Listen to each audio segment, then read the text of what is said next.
കുട്ടികളെ തന്നെ ഒരു കിണ്ണപ്പം ഉണ്ടാക്കാൻ വേണ്ടിയിട്ട് കിഴങ്ങിൻ്റെ ഓല വെട്ടിയിട്ട് തുടക്കിയിട്ട് തിരികെ ഉണ്ടാക്കുകയാണ്.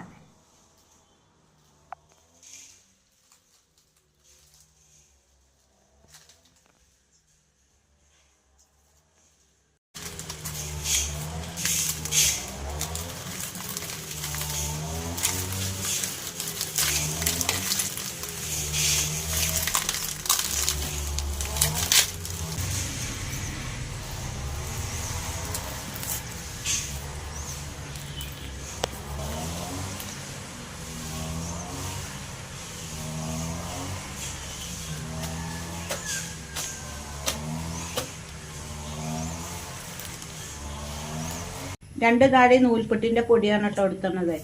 നമ്മൾ കുതിർത്തിയ പൊടി എടുക്കുകയും ചെയ്യുക, പച്ചരിയൊക്കെ കുതിർത്തിയിട്ടുള്ള പൊടി എടുക്കുകയും ചെയ്യുക. ഇത് ഞങ്ങൾ എടുക്കുന്നത് നൂൽപുട്ടിൻ്റെ പൊടിയാണ്. അതിലേക്ക് 3 അട്ടി ശർക്കര ഉരുക്കിയിട്ട് അരിച്ചു വെച്ചതാണ് കേട്ടോ.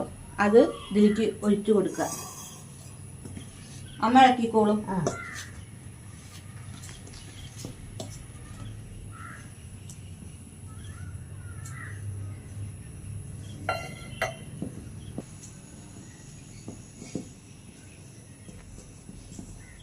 മാവ് ദോശമാവിനേക്കാട്ടിലും കുറച്ച് കട്ടി വേണം.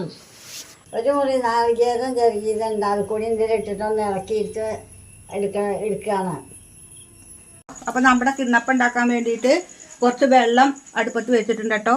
അതിലേക്ക് തെരിയ വെക്കുക. അപ്പോൾ ഇതിൽ എണ്ണ ഒന്നും ഒഴിക്കാത്ത ആവിയിലുള്ള പലഹാരമാണ് കേട്ടോ ഉണ്ടാക്കുന്നത്.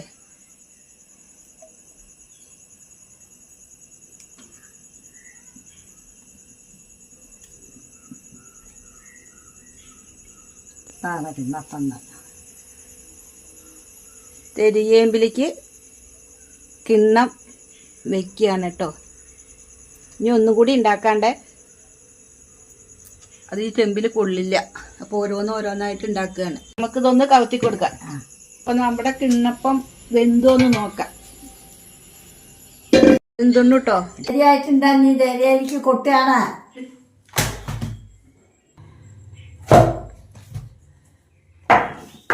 പണ്ട് ഞങ്ങൾ നെല്ല് വെക്കുമ്പോൾ ആ വെള്ളം താണാല് അതിൻ്റെ മുകളിൽ കിണ്ണത്തിൽ കലക്കി പറഞ്ഞിട്ട് വെക്കാനുണ്ട്.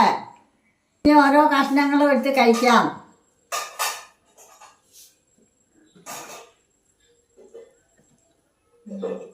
എങ്ങനെ ഉണ്ടമ്മ?